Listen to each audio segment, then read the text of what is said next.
ধরা যাচ্ছে সেই জায়গায় পরিবর্তনটা কি হলো কিভাবে হবে মানে এই মানুষগুলো কি সাডেনলি ফেরেশতা হয়ে গেছে এরা কি ইবলিস ছিল আমাদের জমজম কূপের একটা পুকুর ছিল ধরে ধরে এনে গরম ভবনে এদেরকে গোসল করায় জমজমের পানি দিয়ে এরপরে আবার করে নিয়ে আসছে আমি প্রথম অ্যাম্বাসেডর আসিফুজ্জামান ফুয়াদ আমি আপনার কাছে আসতে চাই আপনাদের সাথেও প্রধান উপদেষ্টা বৈঠক করেছেন আপনাদের সাথে কি এরকম কোনো কথা হয়েছিল কিনা যে খুব অল্প সময়ের মধ্যে তারিখ ঘোষণা করছেন বা আপনার কাছে এরকম কোনো ইনফরমেশন আছে কিনা যে খুব অল্প সময়ের মধ্যে আমরা তারিখ পেতে যাচ্ছি ধন্যবাদ না এক্স্যাক্টলি আমাদের পার্টি চেয়ারম্যান মিটিংয়ে ছিলেন তখন অবশ্যই আপনার মনে থাকার কথা যে মাইলস্টোনের ঘটনা এবং সচিবালয় আক্রমণের ঘটনাটা খুব তাজা ছিল অতএব সেখানে কনভারসেশনের টপিক একটু ডিফারেন্ট ছিল সিচুয়েশন তো এখন লিটল বিট কাম ডাউন হয়েছে তো এই বাস্তবতায় আপনার সার্টেনলি এই কনভারসেশনটা আসছে আলোচনাটা আসছে বাট আমরা এই গুঞ্জনটা পলিটিক্যাল সার্কেলে বেশ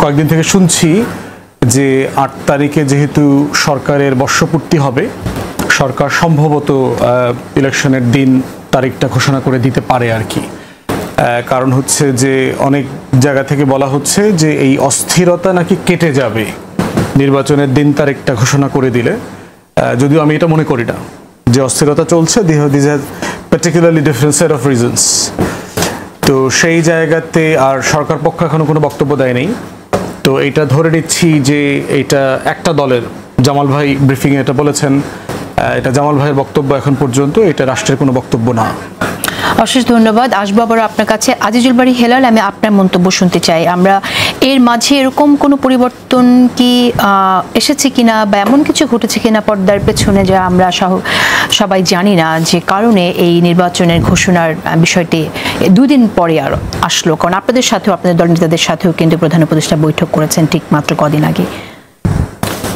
ধন্যবাদ দেখেন বাংলাদেশের এখন সামনে সবচেয়ে প্রধান প্রশ্ন হলো যে বাংলাদেশের নির্বাচনটা দ্রুত হওয়া উচিত যেহেতু যেভাবে law and order situation deteriorate করছে বিভিন্ন পরাজিত শক্তিরা এবং মাফিয়া শক্তিরা যেভাবে নির্বাচনকে পেছানোর জন্য নির্বাচনকে না হওয়ার জন্য এবং দেশে একটা অস্থিতিশীল পরিবেশ তৈরি করে আমাদের বারবার বলা হচ্ছে যে নির্বাচনের পরিবেশ নেই দেখেন এইটা একটা ট্রেন্ড হয়েছে এখন সবাই যে নির্বাচনের পরিবেশ নেই আমি বহুবার বলেছি যে বাংলাদেশে এ পর্যন্ত যে 12টি নির্বাচন হয়েছে প্রত্যেকটা নির্বাচনের আগেই এরকম একটা টিমালচিয়াস সিচুয়েশন থাকে দ্যাট ডাজ নট মিন যে একদম কুল ডাউন হলে নির্বাচন করতে হবে এই সমস্ত ন্যারেটিভ থেকে আজকে প্রধান উপদেষ্টা নিজেই বলেছে যে গন্ডগোল পাকিয়ে নির্বাচনকে পেছানোর বা নির্বাচনকে ভণ্ডুল করার একটা পায়তারা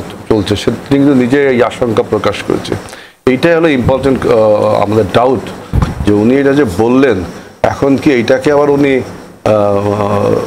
এইটাকে বেঞ্চমার্ক ধরে বা এইটাকে প্রায়োরিটি দিয়ে যদি নির্বাচনকে এখন পিছিয়ে নেই বা নির্বাচনকে যদি অনির্দিষ্টকালের জন্য পিছিয়ে নেই তাহলে তো আমি এই মনে করব যে অভ্যুত্থানের পরবর্তীতে যে স্বপ্ন নিয়ে আমাদের যাত্রা শুরু হয়েছিল এখন দেখছি যে বাংলাদেশের সার্বভৌমত্ব টিকে রাখা তখন কঠিন হবে যেখানে প্রধান উপদেষ্টা নিজেই বলছেন তিনি আশঙ্কা প্রকাশ করছেন যে গন্ডগোল পাকিয়ে এবং বলছে যে সমস্ত রাজনৈতিক দল যদি ঐক্যবদ্ধ থাকে অর্থাৎ কিছু আপনি কি মনে করেন যে নির্বাচনের তারিখ ঘোষণা হলে সে অস্থিরতা কেটে যাবে যেমনটি আসলে অনেকবার বলেছি দেখেন আমি আমার এই বক্তব্যটা হাইপোথেটিক্যাল যে আমার ধারণা এই 12টি নির্বাচন পর্যবেক্ষণ করে গত 12টি নির্বাচন 73 সাল থেকে যখনই নির্বাচনের ডেট ঘোষণা করা হবে সবাই যখন নির্বাচনে নেমে যাবে তখন কিন্তু আইন শৃঙ্খলা রক্ষাকারী বাহিনী তারপরে আপনার অ্যাডমিনিস্ট্রেশন এরা সবাই কিন্তু একটা নির্বাচনটাকে ফ্রি অ্যান্ড ফেয়ার করবার জন্য তারা একটা উদ্যোগী হবে এবং সেরকম অ্যাক্টিভ তারা কাজ করবে কারণ তারা দেখছে যে কোনো নির্বাচনকে ম্যানিপুলেট করলে বা কোনো জায়গায় পার্সিয়ালিটি করলে কি পরিণতি হয় 5ই আগস্টের পরে আমরা কয়েকজন নির্বাচন কমিশনার এবং কয়েকজন ল এনফোর্সিং এজেন্সিজ এবং আপনার অ্যাডমিনিস্ট্রেশনের কর্তাদের পরিণতি দেখে আমি এটা বলছি যে যদি নির্বাচনের ডেট ঘোষণা করা হয় বাংলাদেশ দেখবেন অনেক এই যে এত তর্ক এবং বিতর্ক এই সবাই একটা একটা বিন্দুতে এসে পৌঁছাবে এবং বাংলাদেশ গণতন্ত্রের দিকে যাত্রা করবে। কিন্তু আপনি যদি বিভিন্ন ন্যারেটিভ তুলে একটা দুর্বল, এবং দেখবেন ন্যারেটিভগুলো সব কিন্তু যে সরকারটা গঠিত হবে সেই সরকারকে দুর্বল করার উদ্দেশ্য। আপনি দেখবেন যে সরকারকে গঠিত হবে, যেমন দেখেন প্রধানমন্ত্রী যিনি হবেন তিনি দলের প্রধান হতে পারবেন না। ইললজিক একটা কথা না? যে দল আপনার সংখ্যাগরিষ্ঠ সংসদে যাবে তারাই ঠিক করবে যে তারা কাকে প্রধানমন্ত্রী বানাবেন। এখানে যদি আপনি এখান থেকে অঙ্গুলি হেলন করে নির্দেশ দেন, মনে রাখবেন যে পলিটিক্স ইজ এ কালচার। এটা কোনো কে প্রধানমন্ত্রী থাকবেন এবং যিনি প্রধানমন্ত্রী হবেন তিনি দলীয় প্রধান থাকবেন কিনা সেই আলোচনাটা তো সংস্কার কমিশনের আলোচনা, এটার সাথে নির্বাচন কেন রিলেটেড? আমি বলছি নির্বাচনের ডেটটা ঘোষণা করলেন, নির্বাচনটা হলো, কিন্তু উদ্দেশ্য দেখবেন যে পরবর্তীতে যে সরকারটা হবে তাকে কিভাবে দুর্বল করা যায়, তাকে কিভাবে দুর্বল করা যায়। ঠিক আছে, আমি প্রধানমন্ত্রীর ক্ষমতাকে এমন ভাবে আষ্টেপৃষ্ঠে বেঁধে রাখা হচ্ছে যে প্রধান নির্বাহী তিনি রাষ্ট্র পরিচালনা করতে পারবেন না, বিভিন্ন ক্ষমতার ভর কেন্দ্র তৈরি করা হচ্ছে। এমনি আপনি দেখেন, একটা উদাহরণ দিই, যে মাইলস্টোন স্কুলের আপনার এই ঘটনার পরে পরীক্ষা পেছাতে হবে, প্রধান উপদেষ্টা শিক্ষা উপদেষ্টা বলছেন, অথচ শিক্ষা সচিব, এটা আমি পত্রিকা যেটা শিক্ষা সচিব বলছেন পেছানো যাবে না। ক্ষমতার ভর কেন্দ্রটা দেখেন, যদি ক্ষমতাটা নিয়মতান্ত্রিক ভাবে থাকতো তাহলে কিন্তু আজকে এই বদনামটা সরকার নিতে হতো না, যে অনেক রাত্রে পরীক্ষা পিছিয়ে যেত। উপদেষ্টা বলছেন পরীক্ষা পিছাতে হবে, এখানে তো তার হাতে ক্ষমতা থাকার পরও আমার মনে হয় তিনি মানে সঠিকভাবে সদ্ব্যবহার তিনি করতে পারেননি। প্রধানমন্ত্রীর ক্ষমতাকে যখন আপনি কুক্ষিগত বা আষ্টেপৃষ্ঠে বেঁধে রাখবেন তখন রাষ্ট্রটা কিভাবে চলবে বলেন? রাষ্ট্র চলতে পারবে? বিভিন্ন জায়গায় পাওয়ার সেন্টারে একটা হজবল অবস্থা সৃষ্টি হবে। ঠিক আছে, আমি আসবো আপনার কাছে আবারও। আমি ব্যারিস্টার রাশনা ইমাম আপনার কাছে শুনতে চাই যে অস্থিরতা আছে, এটা আমরা জানি, এবং প্রধান উপদেষ্টা যে কথাটা বলেছেন যে নির্বাচন ভণ্ডুল করার জন্য একটা চেষ্টা আছে, সেই সম্পর্কেও আমরা জানি। এখন ডেট দিয়ে দিলেই সেই সংখ্যাটা কেটে যাবে কিনা? ব্যারিস্টার আসাদুজ্জামান ফুয়াদ যেমনটি বললেন যে ডেট দিলেও অস্থিরতা কাটবে না, আপনার কি মত? জি, প্রথমে বলবো যে ডেট দিলেই যে ওভারনাইট অস্থিরতা কেটে যাবে তা না, কিন্তু ডেট দেওয়ার সঙ্গে সঙ্গে একটা পরিবর্তন আসবে, যে সবাই কিন্তু তখন একটা ডিরেকশন, একটা পারপাস চলে আসবে যে আমরা কোন দিকে আগাচ্ছি। এতদিন যেরকম নির্বাচন নিয়ে একটা ধোঁয়াশা ছিল, কারো কোনো ধরনের ধারণা ছিল না কবে নির্বাচন হবে, তারপরে তো একটা আশার আলো দেখতে পেল যখন উনি অ্যানাউন্স করলেন যে ফেব্রুয়ারি মাসে হবে।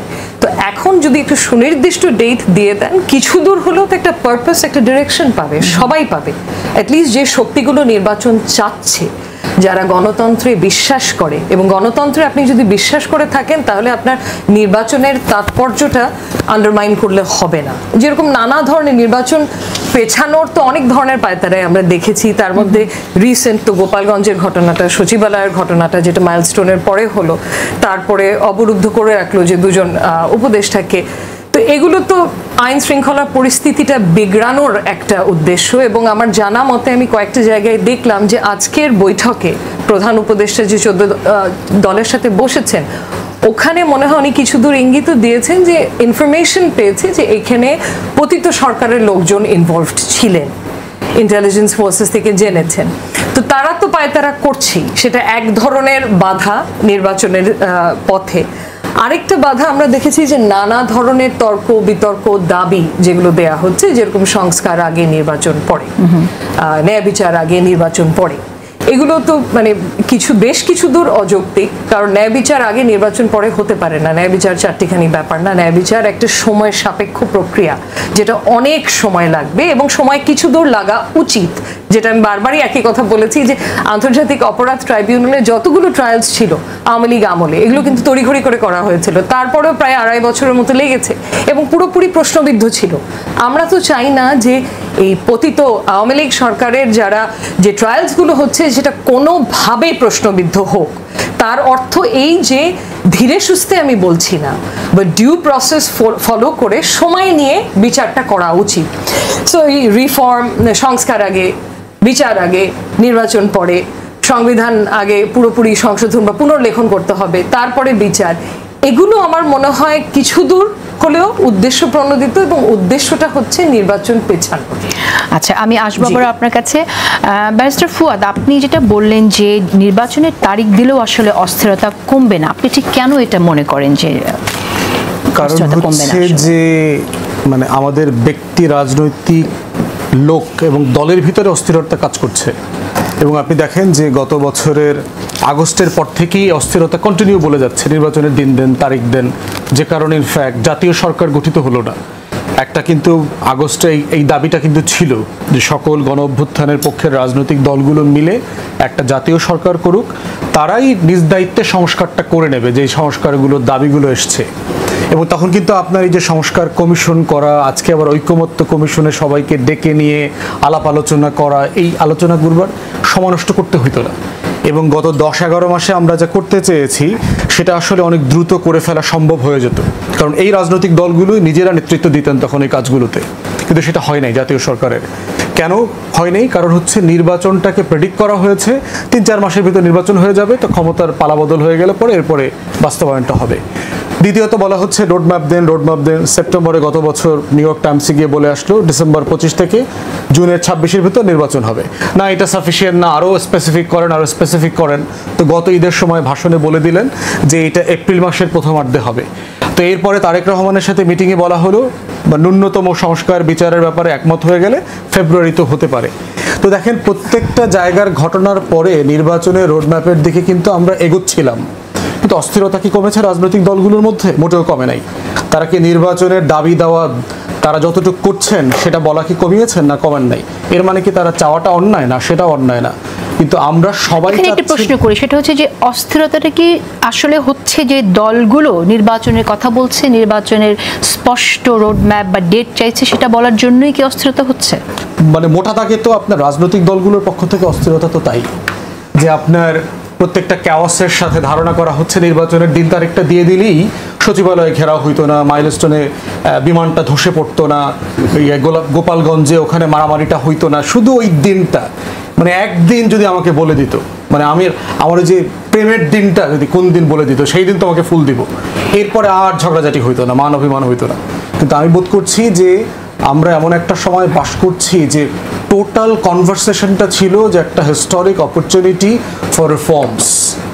বাংলাদেশের ইতিহাসে এমন সরকার কোনোদিন আসে নাই, কোনোদিন আসবে এমনটা সম্ভাবনাও দেখতে পাচ্ছি না, যে সকল রাজনৈতিক দল যাকে ম্যান্ডেট দিয়েছে, যার পিছনে টোটাল গণ অভ্যুত্থানের রাজপথের শক্তি দেশবাসী একসাথে দাঁড়িয়েছে, এইরকম একটা জায়গায় রিফর্ম নিয়ে যত কনভারসেশন আমাদের হওয়ার কথা ছিল, প্রত্যেকটা লিটিগেটিতে হওয়ার দরকার ছিল, সেটা আমরা দেখতে পাচ্ছি না। কিন্তু রিফর্ম নিয়ে প্রত্যেকটি দলই যে পরিমাণ এফোর্ট দিয়েছে, যেভাবে সময় দিয়েছে, সেটাও তো সিগনিফিক্যান্ট। এবং সেখানে আপনি যে দলের কথা বলছেন, বিএনপিও তো সেখানে অনেক সময় দিয়েছে, এবং আমরা দেখছি যে তাদের অনেক স্টাডি করে কিন্তু সেখানে যারা যাচ্ছেন অনেক স্টাডি করে তাদের পজিশন তুলে ধরছে। তাহলে সেটাকে আপনি কেন? নিঃসন্দেহে নোয়াখালীতে একটা আঞ্চলিক কথা আছে, হাতে হাড়ে বেশি আজ্ঞায় কম। মুন ওয়াকিং দেখছেন না মাইকেল জ্যাকসনের? এক জায়গাতে বসে পা নাচাইতেছে, মনে হচ্ছে মাইলের পর মাইল স্টেজে হেঁটে ফেলছে, আসলে মঞ্চে কিন্তু আগায় নাই, একই জায়গাতে বসে পা নাচাইতেছে। তো আমরা হইলাম মনে হচ্ছে অনেক হাঁটতেছি কিন্তু এগোচ্ছি না। তারপরে সংস্কারে যে আলোচনা হয়েছে সেটা এগোয়নি। আপনি গণ অভ্যুত্থানের যে এক্সপেকটেশন, যেই জিনিসটা আমি 3 ঘন্টায় একমত হইতে পারতাম, সেটার জন্য 3 সপ্তাহ কেন লাগছে? এত আলোচনা হওয়ার তো সময় দরকার ছিল না। আচ্ছা, তো সেই যে এক্সপেকটেশন সংস্কারের, যেই জায়গাটা আমরা কোনোদিন আর পাবো কিনা ইন 10-15-20 ইয়ার্স, সেই কনভারসেশনটা আমরা প্রায়োরিটি ভিত্তিতে দেখতে চাচ্ছিলাম। নির্বাচন চাওয়ার ভিতরে কোনো দোষ নাই, প্রফেসর ইউনূসকে বিশ্বাস না করার মতো কোনো বাস্তবতা ঘটে নাই, উনি দেহত্যাগ করবেন, পদত্যাগ করবেন না, এই ধরনের স্টেটমেন্ট প্রয়োজন ছিল না। তো সেই জায়গাতে আমরা বোধ করছি যে যেই কারণে ঝামেলাগুলো হচ্ছে, যেটাকে ট্রিগার করা হচ্ছে যে নির্বাচনের দিন তারিখটা বলে দিলেই সব সমস্যা সমাধান হয়ে যাবে, সেটা আমি বোধ করছি না। আমি মনে করছি নির্বাচন চাওয়ার অধিকার রাজনৈতিক দলগুলোর আছে, কিন্তু এইটাই একমাত্র কারণ না যেটা দিলে দেশ শান্ত হয়ে যাবে, আমরা সুজলা সফলা শস্য শ্যামলা সেই ইচ্ছা খায় সোনার বাংলায় ফিরে যাব। প্রধান উপদেষ্টা যে কথাটি বলেছেন, গন্ডগোল লাগিয়ে নির্বাচনের আয়োজনকে ভণ্ডুল করার চেষ্টা চলছে, এই বিষয়টিকে আপনি কিভাবে দেখেন? এই অপচেষ্টা তো আছে, এটা তো চলছে, এটা তো সার্টেনলি চলছে। তার থেকে বড় জিনিস হচ্ছে আমার কাছে মনে হয়েছে দেশের সবচেয়ে বড় রাজনৈতিক দলগুলো দিল্লির বয়ানের ফাঁদে পড়ছে। এবং গত মিটফোর্ডের ঘটনার পর থেকে আপনার এই শোতে আলোচনা করে গেছি যে বিএনপি, জামাত, চরমোনাই এবং এনসিপি একজন আরেকজনের ব্যাপারে যে ভাষায় কথা বলছে সেইটা কোনো রকমই কোনোভাবেই গণ অভ্যুত্থানের ভাষা বলে আমরা বোধ করছি না। যেই ল্যাঙ্গুয়েজ ব্যবহার করা হচ্ছে জাতীয় নেতাদের ব্যাপারে, এই ভাষাটা রেসপন্সিবল পলিটিক্স না, নতুন রাজনৈতিক কিন্তু বন্দোবস্তের মধ্যে সেক্ষেত্রে পড়ে এই না। রাজনীতি যারা করছে তারা তো আপনাদের এই ভাই ব্রাদার, আপনারা তাদেরকে কি উপদেশ দিচ্ছেন? এই যে এখন বলছি, এই যে হেলাল ভাই আমার বড় ভাই, আমার রাজনৈতিক সিনিয়র সহকর্মী, উনি শুনছেন, উপদেশ দেওয়ার মতো বেয়াদবি তো আমরা করছি আচ্ছা না। আজিজুল বারী হেলাল, আমি আপনার কাছে আসবো। ব্যারিস্টার আসর ফুয়াদ যেমনটি বললেন নোয়াখালীর ভাষায় যে সংস্কার কমিশনে কি তেমনটি বেশি হাঁটাহাঁটি হচ্ছে, এগুলো কম হচ্ছে কিনা আপনার কাছে শুনে নিই। ওনার সাথে আমি এটা একমত যে একটা সার্কাস শুরু হয়েছে এখানে, যে নতুন নতুন ন্যারেটিভ তোলা হচ্ছে। এবং আমার প্রশ্ন যে ওই ঐক্যমত কমিশন উনি নিজেই কি ঐক্য চায়? সমস্ত দলগুলো বিভিন্ন বিষয়ে যখনই ঐক্যমত হয় তখন নতুন আরেকটি ন্যারেটিভ তোলে। যেমন একবার বলা হলো যে জুলাই সনদ বা জাতীয় সনদে সবাই যেটা ঐক্যমত হবে সেটাই জুলাই সনদ। ডক্টর ইউনূস বললেন যে আপনার জুলাই সনদকে আরো সমৃদ্ধ করা যায় কিনা, তখন আমি বলেছিলাম এটা আর একটা সমস্যা। এমনি আমাদের রাজনৈতিক দলগুলো, পৃথিবীর কোনো রাজনৈতিক দলগুলো সব বিষয়ে একমত হয় না, যেখানে একমত হয়েছে সেটাকে আরো কেন লিঙ্গারিং করতে হবে। তারপরে দেখেন যে এই ঐক্যমত কমিশন হঠাৎ করে বলল, ওই যে আমি প্রথমে যেটা বললাম যে প্রধানমন্ত্রী আর দলীয় প্রধান এক থাকতে পারবেন না, এটা আর একজনের রাইট অফ প্রিভিলেজকে নষ্ট করা হয়। এবং একটা দলের ব্যক্তির রাইট অফ প্রিভিলেজ এবং দলেরও রাইট অফ প্রিভিলেজকে নষ্ট করা হয়। এই যে কারণ পলিটিক্সটা মনে রাখতে হবে, পলিটিক্স ইজ এ কালচার। এটা কোনো অ্যাসোসিয়েশন না, এটা কোনো এনজিও না, বা এটা কোনো সংস্থা না, এটা একটা জনগণের সাথে রাজনীতিবিদদের একটা অলিখিত চুক্তি। এখানে আপনি কিছু ডুজ অ্যান্ড ডোন্টস দিয়ে আপনি পলিটিক্সকে কোনো ছকে ফেলতে পারবেন না। পলিটিক্সের একটা মাল্টি ডাইমেনশনাল দিক থাকে। আর একটা কথা যে নির্বাচন যে পেছানোর এবং অনিশ্চয়তার দিকে কেন হচ্ছে, ওই যে বললাম না ঐক্যমত কমিশনে যে দেখবেন যে বাংলাদেশের এখন অনেক রাজনৈতিক দল, তারা বাংলাদেশের পলিটিক্সে কতটা ম্যাটার করে এটা জনগণের বিচার্য বিষয়। এবং অনেক পলিটিক্যাল পার্সোনালিটি তারা প্রত্যেক দিন ঐক্যমত কমিশনে যাচ্ছেন, টেলিভিশনে লাইভ দেখানো হচ্ছে, তাদের বক্তব্য নেওয়া হচ্ছে। এটা কাইন্ড অফ এনজয়মেন্ট আর কি, যে আমি এনজয় করছি যে বাংলাদেশের রাষ্ট্রপরিচালনায় আমি সামনের সারিতে আছি। অতএব যদি নির্বাচনে অনিশ্চয়তা করা যায়, নির্বাচন আমি তো ক্ষমতায় আলটিমেটলি, আমি এনজয়িং দিস। আরেকটা আছে খুবই মারাত্মক জিনিস, যে আপনারা জানেন যে বাংলাদেশকে স্যাটেলাইট রাষ্ট্র বা মক্কেল রাষ্ট্র বানানোর একটা পায়তারা সেই অখণ্ড ভারত ওই থিওরি থেকে রয়েছে এখনো, এবং তাদের সমস্ত ব্রেন চাইল্ড বাংলাদেশে স্যাচুরেটেড হয়ে আছে। সুতরাং নির্বাচনের অনিশ্চয়তা তৈরি হলে, একটা পলিটিক্যাল অনিশ্চয়তা তৈরি হবে, তখন আর একটা রাষ্ট্রের, প্রতিবেশী রাষ্ট্রের আপনার ওই যে স্যাটেলাইট রাষ্ট্র হিসাবে পরিণত করতে সহজ হবে। আর একটা হচ্ছে যে রিফর্ম আমরা বারবার বলি, এই রিফর্ম যদি করতে হয় তার জন্য তো নির্বাচন দরকার। আপনি নির্বাচনকে এমন একটা অবস্থায় নিয়ে গিয়েছেন যে নির্বাচন চাওয়াটা যাবে না, আগে রিফর্ম, আগে বিচার, আগে অমুক তমুক, এই যা কিছু বলেন, এর জন্য তো একটা নির্বাচন দরকার। নির্বাচিত সরকারই তো এগুলো আপনার অ্যাপ্রুভ করবে। তারপরে আমরা যে ভয় থেকে বলছি, পলিটিক্যাল যে অভিজ্ঞতা আমাদের, দেখেন 2007 সালে বা 2007 সালে যে 111-এর সরকার এসেছিল, তারা যে সমস্ত বয়ান তুলেছিল, সংস্কার, পরিবারতন্ত্র, খাদে পড়ে গেছে দেশ, এইটা করতে হবে সেইটা করতে হবে, তার থেকে আমরা কি পেয়েছিলাম? 17 বছরের একটা ফ্যাসিবাদ পেয়েছিলাম, আর পেয়েছিলাম বাংলাদেশ ইন্ডিয়ার করদরাজ্যে পরিণত হয়েছিল। এই জন্য আমাদের ভয় হয় যে আবারও সে একই বয়ান তুলছেন। সুতরাং যদি একটা নির্বাচনের বিভিন্ন রকম ডেট ঘোষণা করা হয়, যদি সুনির্দিষ্ট করা হয়, তাহলে ফুয়াদ ভাই যেটা বলছে, আমি তার অন্য একটা দিক দিয়ে, উনি একটা অংশ বললেন, অন্য একটা দিক দিয়ে 111-এর পরে যে ঘটনাটি ঘটেছে সেটা আমরা জানি, এবং 111-এর সময় যা হয়েছে সেটাও আমরা দেখেছি। আপনারা কি এখনো সেই আশঙ্কা করেন? এখন আমি তো বলছি তো যে যদি এই দেখেন সরকারকে, ভবিষ্যৎ সরকারকে দুর্বল করার প্রচেষ্টা মানে কি?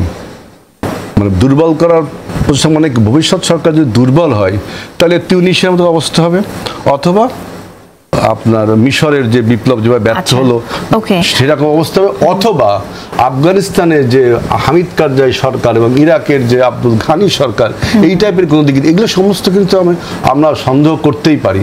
আর ফুয়াদ ভাইয়ের উদ্দেশ্যে আরেকটা কথা বলি, ফুয়াদ ভাই আমি আরো বহু টেলিভিশন আপনার সামনে বলেছি, দেখেন আমরা যদি আজকে জাতীয় সরকার গঠন করতাম তাহলে কি আপনি নির্বাচনটা করতে পারতেন? তাহলে তো হাসিনা আর আমাদের মধ্যে পার্থক্য থাকতো না। উনিও আমি আর দামি নির্বাচন করেছিল বলে তো আজকে তার বিদায় নিতে হলো। তা আমরা তো তাই করতাম যদি আমরা সবাই মিলে সরকার গঠন করি। নির্বাচনটা কে কার সাথে করতো? কনফ্লিক্ট অফ ইন্টারেস্ট হতো না? অতএব এই যে থিওরিটা আপনি একটা পার্ট দেখলেন, আমি আর একটা পার্ট বলছি যে আমরা সবাই মিলে সরকার গঠন করতো, নির্বাচনটা কে কার সাথে করতো?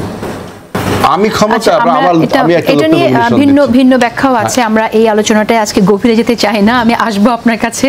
কিন্তু রাশনাই মামা, আপনার কাছে একটু শুনতে চাই যে সংস্কারের কিছু জায়গা আমরা দেখছি রাজনৈতিক দলগুলো ঐক্যমতে পৌঁছেছে, নির্বাচন কমিশন গঠন থেকে শুরু করে আরো বেশ কিছু বিষয়ে ঐক্যমত হয়েছে, কিন্তু ক্ষমতার ভারসাম্য নিয়ে যে কথাটি আসছে আমরা মনে হচ্ছে যে ওই জায়গাতেই এখনো পর্যন্ত আটকে আছে দলগুলো। আপনি কিভাবে দেখেন যে আসলে কতটুকু এগিয়েছে? এটা একটা বিষয়। আর এরপরের আমি আরেকটু প্রসঙ্গ চেঞ্জ করতে চাই, সেটা হচ্ছে আপনি জানেন যে গোপালগঞ্জে মানবাধিকার লঙ্ঘিত হয়েছে এরকম একটি রিপোর্ট দিয়েছে আইন ও সালিশ কেন্দ্র। আপনি রিপোর্টটা হয়তো দেখেছেন, আমি আপনার কাছে জানতে চাই। আমার প্রশ্ন হচ্ছে যে অন্তর্বর্তী সরকারের সময়ে মানবাধিকার লঙ্ঘন হয়েছে, এই অভিযোগটা তো আমাদের জন্য খুব দুঃখজনক। আপনি কিভাবে দেখছেন? প্রথমে আমরা যদি সংস্কার কমিশনগুলোর কথা বলি, শুরুতেই বলবো যে এটা একটা সহজ কাজ ছিল না টু স্টার্ট উইথ। তো কেউ যদি মনে করে থাকে যে এটা দ্রুত র্যাপ আপ করা, যেটা অসম্ভব ব্যাপার। এতগুলো রাজনৈতিক দল নিয়ে বসছে, এখানে ভিন্ন মত থাকাটাই স্বাভাবিক। এটা this was meant to be a very difficult job. So ঐক্যমত স্থাপন করার জন্য যে কমিশনটা, ওনাদের কাজ ছিল ফ্যাসিলিটেট করা যাতে করে একটা ঐক্যমতে পৌঁছতে পারি। কিন্তু এটা কখনোই সহজ হওয়ার কথাও ছিল না এবং সহজ হচ্ছেও না, হয়ওনি। তাই বলে যে কোনো ব্যাপারেই ঐক্যমতে পৌঁছায়নি তা তো না, বেশ কিছু ব্যাপারে তো ঐক্যমতে এসেছে। সো সেগুলোর সংস্কার করে নির্বাচনের দিকে এগিয়ে যাওয়াটা উচিত। কিন্তু এখানে আরেকটা কথা বলবো, অনেকগুলো ব্যাপারে ঐক্যমত হয়েছে, যেরকম দ্বিকক্ষ বিশিষ্ট সংসদ। এই সংস্কারটা তো এখন করা সম্ভব না, কারণ এই সংস্কার করতে গেলে আপনার সংবিধানে হাত দিতে হবে। সংবিধানে সংসদ ছাড়া হাত দিতে পারবো না, সংসদ আসবে নির্বাচনের মাধ্যমে। আচ্ছা, সংবিধান পুনর্লেখন করতে হলেও আমাদের গণপরিষদ দরকার, যার জন্য আমাদের নির্বাচন দরকার। সো এগুলোও কিন্তু সব সংস্কার যে ব্যাপারে ঐক্যমত এসেছে সেগুলো করাও কিন্তু এখন সম্ভব না। সো যেগুলো শুধু একটা অধ্যাদেশ জারির মাধ্যমে করা সম্ভব, যেগুলো কিছু দূর আমরা দেখেছি, যেরকম আমাদের বিচার বিভাগের কথা বললে যে একটা কাউন্সিল যে গঠন করেছে সুপ্রিম কোর্টের বিচারক নিয়োগ করার জন্য একটা অধ্যাদেশের মাধ্যমে, সো অধ্যাদেশের মাধ্যমে যে সংস্কারগুলোতে ঐক্যমত স্থাপন করতে পেরেছে সেগুলো করে নির্বাচনের দিকে এগিয়ে যাওয়া। সো ওভাবেই তো আগাচ্ছে। হ্যাঁ, এটা ইজি হওয়ার কথা না, এই কাজটা ইজি হচ্ছেও না, অনেক ধরনের মত আসছে। তো আমি জিনিসটাকে এভাবেই বিবেচনা করছি। এবার আপনার সেকেন্ড পয়েন্টটা অত্যন্ত দুঃখজনক, কারণ আমাদের আশা আকাঙ্ক্ষা সবকিছু ছিল যে এই সরকার এসে অন্তত মানবাধিকার লঙ্ঘন ঢালাওভাবে এই সরকারের অধীনে হবে না। বিশেষ করে এই সরকারের উপদেষ্টাদের দিকে যদি আপনি তাকান, ওনাদের মধ্যে তো বেশিরভাগই ছিলেন হিউম্যান রাইটস অ্যাক্টিভিস্ট ছিলেন, সারা জীবন মানবাধিকার নিয়েই লড়াই করেছেন। তো এটা দুঃখজনক এবং এই ব্যাপারে আশা করছি তদন্ত হবে। এবং কিছু দূর তো হয়েছে, নাগরিক কিছু কমিটিও গিয়ে ফ্যাক্ট ফাইন্ডিং মিশনের মতো করেছে।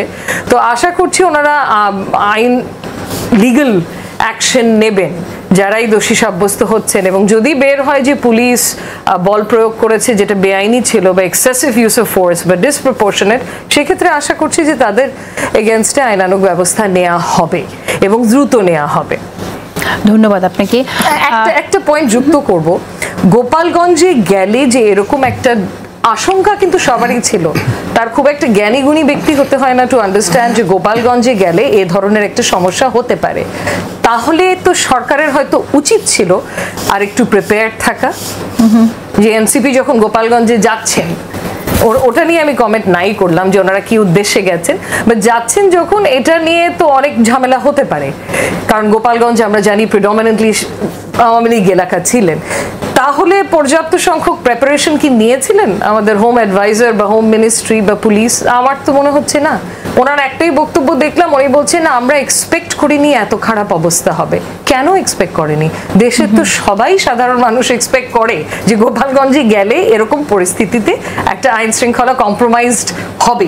কিন্তু এর আগে মিটিং করে এসেছে, বিএনপিও এখানে প্রোগ্রাম করেছে, তবে আবার সংঘর্ষের এক্সাম্পল আছে, দুটোই আছে। আরো প্রিপেয়ার হওয়া উচিত ছিল। ব্যারিস্টার আসুজ্জামান ফুয়াদ, আমি একটু জানতে চাই যে আপনি যেমনটি শুনলেন যে মানবাধিকার লঙ্ঘিত হয়েছে গোপালগঞ্জে, যেটা আশোক বলছে আইন ও সালিশ কেন্দ্র, এর পাশাপাশি অধিকারী একটি রিপোর্ট দিচ্ছে, সেখানেও আমরা দেখছি যে এপ্রিল থেকে জুন পর্যন্ত রাজনৈতিক সহিংসতায় নিহত 72 জন, গণপিটুনিতে 19 জন নিহত, এবং এখানে বলছে এপ্রিল থেকে জুন পর্যন্ত 8 জন বিচার বহির্ভূত হত্যাকাণ্ডের শিকার হয়েছেন। এর মধ্যে 5 জন পুলিশ, 1 জন র্যাব এবং 1 জন কোস্টগার্ড এবং 1 জন যৌথ বাহিনীর হাতে হত্যার শিকার হন।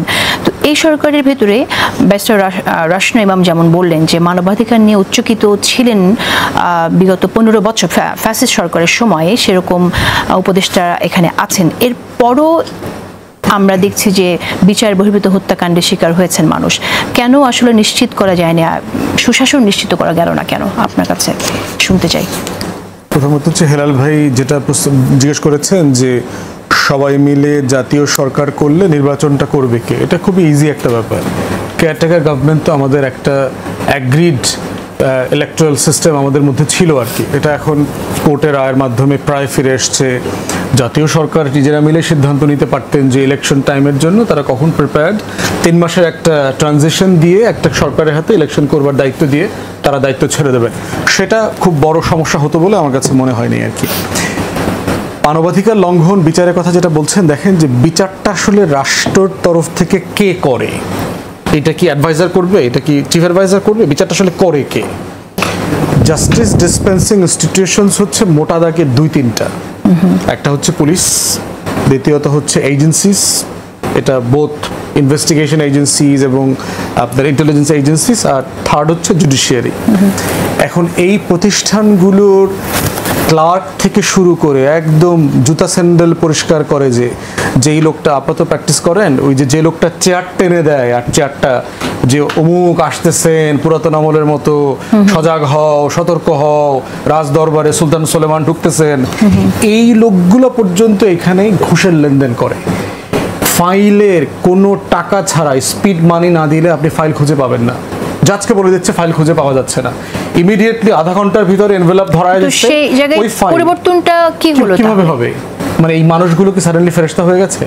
এরা কি ইবলিস ছিল? আমাদের জমজম কূপের একটা পুকুর ছিল, ধরে ধরে এনে গণভবনে এদেরকে গোসল করায় জমজমের পানি দিয়ে, আমরা আবার করে নিয়ে আসছে। সংস্কারের কথা বলছি, সেই জায়গাগুলোতে তাহলে উদ্যোগ নেওয়া গেল না, প্রপারলি প্রসেস শুরু হয়েছে। যেটা হচ্ছে যে টোটাল এই সমাজের ন্যাশনাল ক্যারেক্টার এত নষ্ট হয়ে গেছে, পার্টিকুলারলি 90s পরের যে পলিটিক্যাল পার্টিসগুলো গভর্ন করেছে, তারা এই দেশের সমাজকে এত নষ্ট করেছে, এইটা বেশি খারাপ করে দিয়েছে গত 16 বছর। অনেকে বলে যে সবচেয়ে যে জায়গাটা গুরুত্বপূর্ণ ছিল পুলিশ প্রশাসন, সেই জায়গার সংস্কারটা সবার আগে করা উচিত ছিল, যেটা অধ্যাদেশ জারি করে করা যেত, সেটাই তো এই সরকার করে নাই। তাহলে আজকের যে আইন শৃঙ্খলা পরিস্থিতি, দায় আসলে কার উপর বর্তাবে? দেখেন, বাংলাদেশে 24-এর গণহত্যার সাথে যারা যারা জড়িত ছিলেন, তার ভিতরে একমাত্র প্রতিষ্ঠান হচ্ছে পুলিশ, র্যাব, যারা জাতির কাছে প্রকাশ্যে ক্ষমা চেয়েছে এবং তারা সংস্কারের জন্য বলছে যে আমাদেরকে সংস্কার করেন। কিন্তু স্যাডলি আমরা দেখতে পাচ্ছি পুলিশকে, এজেন্সিগুলোকে সংস্কার করার ব্যাপারে যথেষ্ট শৈথিল্যতা আছে, এবং সেক্ষেত্রে স্কোয়ারলি আমাদের হোম অ্যাডভাইজার রেসপন্সিবল। তার মধ্যে আমরা কোনো লিডারশিপ দেখতে পাচ্ছি না। ব্যক্তি মানুষ, সৎ মানুষ, কিন্তু হাইলি ইনকম্পিটেন্ট। জাতীয় ঐক্যমত কমিশন কি এটা তাদের আওতায় নিতে পারছে না? পুলিশ প্রশাসনের এখন পর্যন্ত যে এজেন্ডা তারা দিয়েছে সেখানে নাই। আমরা এবং অন্য অনেকগুলো পলিটিক্যাল পার্টি ক্লেম করেছি যে পুলিশ এবং জনপ্রশাসন আমলাতন্ত্রের সংস্কার নিয়ে ন্যূনতম হাফ ডে কনভারসেশন হতে হবে। কেন হতে হবে? যে আপনি যার জন্য সংস্কার অ্যাগ্রি করবেন, বাস্তবায়ন করবে কে? এই দুইটা জায়গায় হচ্ছে রাষ্ট্রের সংস্কার বাস্তবায়নের রুট। সেই আমলাতন্ত্র নিয়ে কোনো আলোচনা হচ্ছে না। এবং আমলাতন্ত্র কি কি সংস্কারের উদ্যোগ নিয়েছে? তাদের সকল পাবলিক টয়লেট যেন পরিষ্কার পরিচ্ছন্ন থাকে, সেখানে যেন টিস্যু পেপার থাকে, সাবান থাকে, সেগুলো করবার তারা উদ্যোগ নিয়েছেন। জুডিশিয়ারিতে দেখেন, আমরা একজন যোগ্য অ্যাটর্নি জেনারেল দিয়েছি, একজন চিফ জাস্টিস দিয়েছি, একজন ভালো আইন উপদেষ্টা দিয়েছি। আপনারা জানেন ব্যাকডোরে যে গসিপ হচ্ছে জুডিশিয়াল অ্যাপয়েন্টমেন্ট নিয়ে হুয়ার দেয় তারা বিভিন্ন রাজনৈতিক দলের বড় বড় বিগ শটের চেম্বারের অমুক চেম্বারের খালাতো ভাই, তমুক চেম্বারের মামাতো ভাই, তমুক চেম্বারের ছোট উকিল, অমুক চেম্বারের খালতো বোনের জামাই, ওই দেশ থেকে ধৈরা আনা, সেই দেশ থেকে ধৈরা আনা। তাহলে প্রশ্ন হচ্ছে the best and brightest from the both bar and the lower judiciary, যেটার জন্য আমরা এক্সপেক্ট করেছিলাম, সেই লিডারশিপও দেখতে পাচ্ছি না। হেল্প করছে আমাদের পলিটিক্যাল পার্টি যারা বড় বড় আইনজীবীরা আছেন, হেল্প করছেন না ওনারা কাইন্ড অফ চিফ জাস্টিসকে অবরুদ্ধ করে ফেলেছেন যে ওনাদের তালিকা থেকে বিচারপতি বানাইতে হবে। ওয়াই? তো ওই যে আমরা বলছি যে গণ অভ্যুত্থান তো ওভারনাইট আমার খাইসলত বদলায়া দেয় না। খাইসলত বদলাইতে হইলে, ন্যাশনাল ক্যারেক্টার চেঞ্জ করতে হইলে ইট রিকোয়ার্স জেনারেশনাল।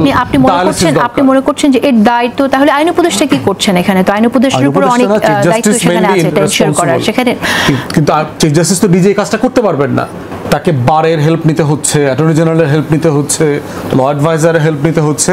কিন্তু লিস্ট যেগুলো দেখতে পাচ্ছি, the best and brightest haven bin called আপন। ওকে, আমি আসবো আবার আপনার কাছে।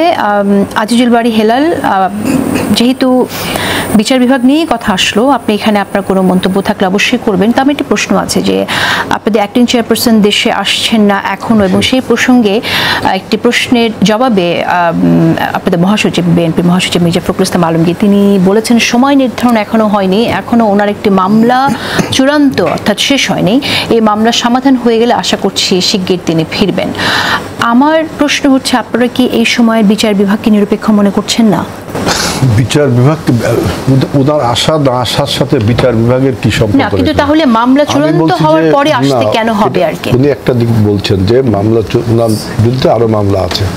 আমি আগেও একবার আপনাকে বলছি এই কথা যে আমরা প্রায় 29 লক্ষ নেতাকর্মী ওনার কথায় আন্দোলন সংগ্রাম করে বিভিন্ন মামলার আসামি হয়েছে, কনভিক্ট হয়েছে, কিন্তু আমরা এইসব মামলা থেকে এখনো রেহাই পাইনি। এখন এই মামলাগুলো আমাদের কাঁধের উপর ঝুলছে। তিনি আমাদের নেতা, তার সমস্ত মামলা তিনি মাফ হয়ে গেল বা চলে গেল, আর আমাদের মামলাগুলো রয়ে গেল। তো এটা কি নেতার সাথে কর্মীর কোনো কেমিস্ট্রি হলো, সম্বন্ধ হলো? তাই না? নিশ্চয়ই তার যে সমস্ত নেতা কর্মীরা যেদিনকে মুক্ত হবে সেদিনও তিনিও মুক্ত হবেন, এটাই তো হওয়া উচিত। তারপরে সেকেন্ড হলো যে জুডিশিয়ারিতে, তাহলে কি আপনারা যখন আপনাদের মামলাগুলো যখন নিষ্পত্তি হবে তারপর তিনি আসবেন? এটা বললাম নেতাকর্মীর সম্পর্কের কথা বলছি। নেতাকর্মীর সম্পর্কটা এরকমই হওয়া উচিত যে যার কথায় আমরা আন্দোলনটা করলাম, যার কথায় আমরা মামলার ঝুঁকিটা নিলাম, তিনি সমস্ত মামলার থেকে খালাস পাচ্ছেন বা নিয়ম অনুযায়ী পাচ্ছেন, আমরা এখনো পাইনি। তাইলে এইটার একটা সমাধান হওয়া উচিত না? একজন নেতার তো কর্তব্য এটাই হওয়া উচিত। তারপরে এই প্রসঙ্গটা দেখবেন আপনি তোলা হয় যে তিনি কবে আসবেন, কি আসবেন, এটা খুবই আমার কাছে উদ্দেশ্য প্রণোদিত মনে হয়।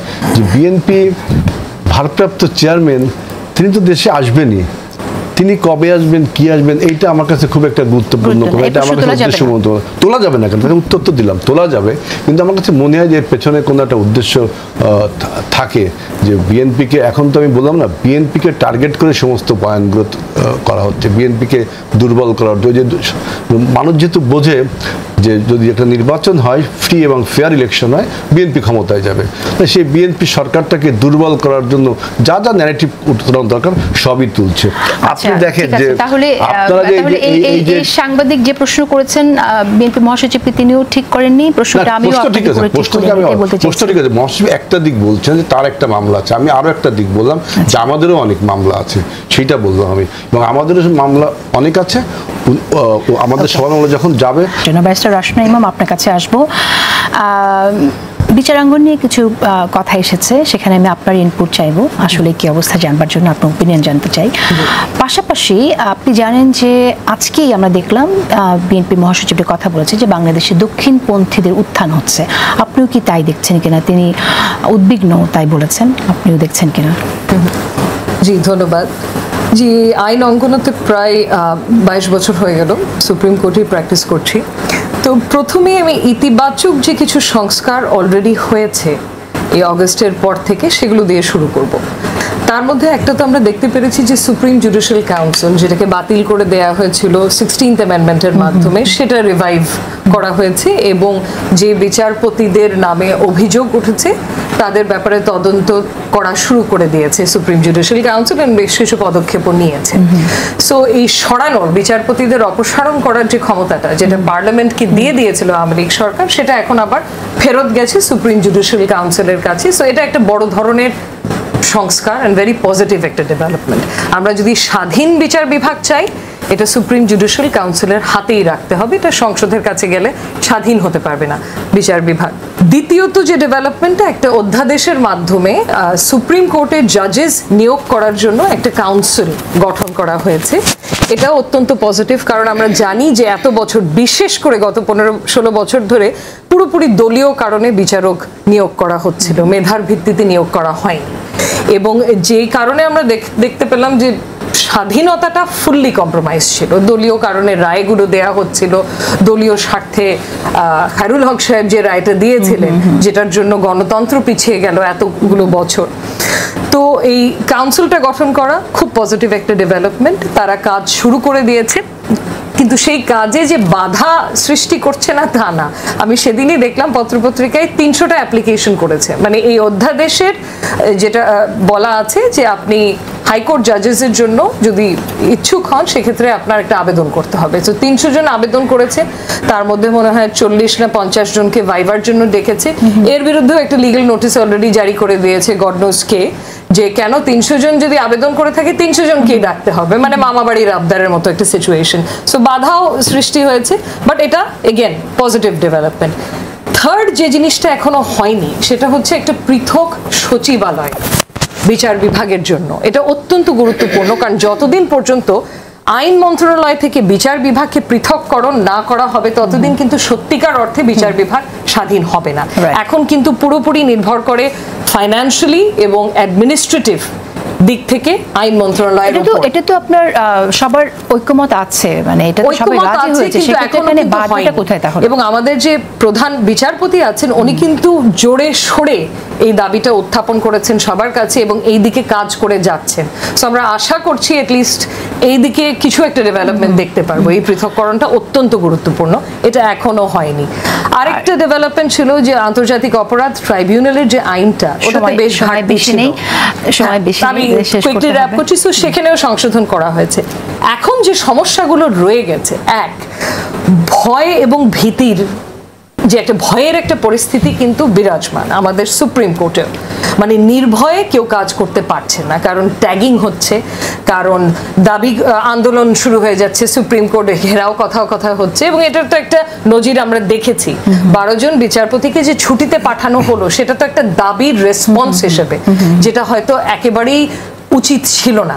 কারণ এটা সুপ্রিম জুডিশিয়াল কাউন্সিল রেস্টোর করার পরেই কিন্তু তাদের ব্যাপারে ইনকোয়ারি করে পুরো ডিউ প্রসেস ফলো করে আপনি তাদেরকে অপসারণ করতে পারবেন। আর লাস্ট যে পয়েন্টটা, সেটা হচ্ছে আমরা একটা ভ্যাকিউম ফিল করছি, আমরা যেটা যারা প্র্যাকটিস করছি সুপ্রিম কোর্টে। এবং ভ্যাকিউমটা হচ্ছে যে ধরেন 12 জনকে যে বের করলো, এর মধ্যে কিন্তু সিনিয়র বিচারপতিও অনেকজন ছিল যারা অত্যন্ত কম্পিটেন্ট ছিল। হ্যাঁ, হয়তো দলীয় স্বার্থে কাজ করে থাকতে পারে, সেটা ঠিক আছে, কিন্তু ইনস্টিটিউশনাল কন্টিনিউটি বা ইনস্টিটিউশনটা চলবে কিভাবে, ঢালাওভাবে যদি ক্লেনজিং হয়, এটাও মাথায় রাখতে হবে। আর একটা ব্যালেন্স স্ট্রাইক করতে হবে তো, কারণ আপনি দেখবেন একই মানুষ, সিস্টেমটা যদি বেটার হয়, বেটার পারফর্ম করবে।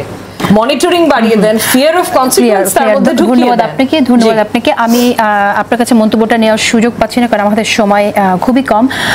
ব্যারিস্টার আসিফুজ্জামান ফুয়াদ, আমি আপনার কাছে শুনতে চাই যে বিএনপি মহাসচিব যেমনটি বলেছেন দক্ষিণপন্থীদের উত্থান হচ্ছে, আপনিও তাই মনে করেন কিনা? এবং আরেকটি প্রসঙ্গ, সেটা হচ্ছে যে ধর্মীয় স্বাধীনতা বিষয়ক যুক্তরাষ্ট্র আন্তর্জাতিক কমিশন একটি প্রতিবেদনে তারা জানিয়েছে যে ধর্মীয় সংখ্যালঘুদের অভিযোগ আছে এবং তারা সংস্কার প্রক্রিয়া থেকে বাদ পড়েছেন এবং রাজনীতি ও রাষ্ট্রের প্রতিষ্ঠানে তাদের প্রতিনিধিত্ব সীমিত। এটা নিয়ে তারা উদ্বেগ প্রকাশ করেছেন। আমার প্রশ্ন হচ্ছে, আপনার রাজনীতিবিদরা অনেক সংস্কারের কথা বলছেন, আমরা দেখেছি যে এই গণঅভ্যুত্থানে শ্রমিকদের অংশগ্রহণ ছিল, রিক্সা চালকদের অংশগ্রহণ ছিল, প্রত্যেকটা শ্রেণীর মানুষের অংশগ্রহণ ছিল। তাদের অংশগ্রহণ তো নিশ্চিত করাই যায়নি, এখন আমরা ধর্মীয় সংখ্যালঘু যারা, তাদেরও তো অংশগ্রহণ নেই। তো আপনারা আসলে রাজনীতিবিদরা সেই উদ্যোগটা নেননি কেন? প্রথম কথা হচ্ছে, দেশে দক্ষিণপন্থী অথবা ধর্মীয় দলগুলোর কোনো উত্থান হচ্ছে না। যেটা হচ্ছে, এই দলগুলো রিলেটিভলি বড় দলগুলোর থেকে অনেক বেশি ডিসিপ্লিন, তাদের ভিজিবিলিটিটা প্রকাশিত হয় বেশি। আর দ্বিতীয়ত হচ্ছে ধর্মীয় দলগুলো নিয়ে একটা ফোবিয়া কাজ করে ঢাকার এবং শহরের, দেশের আরবান মিডল ক্লাস এলিট যে সোসাইটি আছে তাদের মধ্যে। সারা বাংলাদেশের সকল ধর্মীয় দল মিলেও 10-12% ভোট গার্নার করতে পারবে বলে আমি মনে করি না আর কি। এবং এইটাকে ভয় না পেয়ে বরং প্রত্যেকটা ধর্মীয় দল ডান বামদেরকে গণতান্ত্রিক প্রক্রিয়াতে সামিল করা দরকার। ধর্মীয় দলগুলো কি গণতান্ত্রিক প্রক্রিয়ায় সবাই বিশ্বাসী কিনা সেটাও একটা বিশ্বাসী বলে তারা ভোট চাচ্ছে, তারা পিয়ার চাচ্ছে, তারা এই পদ্ধতি না ওই পদ্ধতি একদিকে পিয়ার চাচ্ছে আর একদিকে ইসলামী শাসন কায়েম করতে চাচ্ছে, তখন সেটা আপনি কিভাবে? ম্যান্ডেটের ব্যাপার তো জনগণ, কমিউনিস্টরা চাইছে না বাংলাদেশের সমাজতান্ত্রিক বিপ্লব হোক, চাইছে তো। ম্যান্ডেট যদি পায় সমস্যা কোথায়? এবং এটা কখনোই পাবে না, নিশ্চিত থাকেন। কিন্তু আপনার মনে হয় যে তারা ম্যান্ডেটটা ক্লিয়ার করছে? কোনো সমস্যা হবে না। বাংলাদেশে জঙ্গিবাদ হচ্ছে একটা পরিকল্পিত ইন্ডিয়ান ফেনোমেনা ডিসকোর্স, যেটা ওয়ার অন টেররের সময় পরিকল্পিতভাবে করা হয়েছে। এবং আমার দেশ অনেকগুলো মানে কিলিং মিশনকে কিন্তু আপনার এক্সপোজ করেছে। মিরপুরে যে 7 জন 11 জনকে নিয়ে করেছে, দক্ষিণপন্থীদের ব্যাপারে এটা অ্যাবসলিউট কোনো সম্ভাবনা নাই। আর সংখ্যালঘুদের ব্যাপারে আমরা বলছি ভ্যালিড কনসার্ন, শুধু সংখ্যালঘু না, এই আন্দোলনে পাহাড়ি, সমতলি, বিভিন্ন ধর্মীয় গোষ্ঠী, অধর্মীয় গোষ্ঠী, ইভেন ধরেন শিল্পী, সাহিত্যিক, সাংস্কৃতিক কর্মী, উর্দুভাষীরা একদমই সময় নেই আমার কাছে। আজিজুল বারী হেলাল, আমার কাছে 30 সেকেন্ড সময় আছে, আমি অত্যন্ত দুঃখিত, আপনার মন্তব্য শুনতে চাই খুব সংক্ষেপে। শুধু যে আপনার দক্ষিণপন্থী দলগুলোর উত্থান হচ্ছে না, তারা অনেক দল এখন ক্ষমতা এনজয় করছে অন্যায়ভাবে। এবং আপনারা যে এখানে আমরা যে সমস্ত স্কলার মতামত দিলেন, এরকম স্কলার মতামত আপনার ঐক্যমত কমিশনে হচ্ছে। এরকম অনেক স্কলার মতামত আপনি জুডিশিয়ারি প্রশ্নে বলেন, আপনার আইন অঙ্গনে বলেন, বা নির্বাহী বিভাগে বলেন, বা রাজনৈতিক সংস্কৃতি বলেন, এরকম আমরা সবাই কিন্তু একটা স্কলার মতামত দিচ্ছি, কিন্তু এই মতামতগুলো র্যাটিফাই করার প্রকৃত স্তর কিন্তু সংসদ। সুতরাং আমাদের যা আলোচনা হবে সেটা সংসদে আলোচনা হলে এই জিনিসটা আর কি আপনার র্যাটিফাই করার সুযোগ পাওয়া যায়। আর আপনি দেখেন যে গোপালগঞ্জের যে ঘটনাটা দেখেন আপনি, ওইটা ঘটনা কিন্তু ছিল গণ অভ্যুত্থানের উপর একটা আঘাত, কিন্তু এই গোপালগঞ্জের ঘটনা। সেইখানে এখন আপনি যেভাবে দেশ চলছে, একটা দুর্বল সরকার দেশ চালাচ্ছে, এখন মনে হচ্ছে যে পরাজিত মাফিয়া সরকারকে জায়েজ করার কোনো পায়তারা চলছে কিনা। এবং গোপালগঞ্জের ঘটনা একটা পূর্ব পরিকল্পিত ঘটনা ছিল।